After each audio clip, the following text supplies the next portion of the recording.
Siyempre sa District 4 sa pamumuno ni Madam Cleopatra C. Flores, kasama ng mga principals, Nina Anelita L. De La Torre, Madam Amelia Abayan, Ginoong Marshal Mortera, Madam Josefina Pagot, Dr. Remedios Capal, Madam Jolie Singh, at Dr. Marites A. Calara.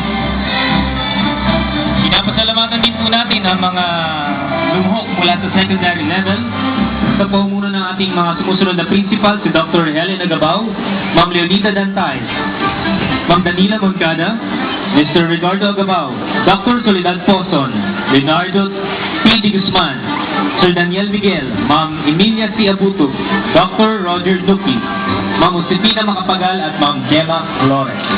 Nais din po naming pasalamatan ang ating mga hurado sa bawat kategorya. Sa Best and Lantern, nariyan si Architect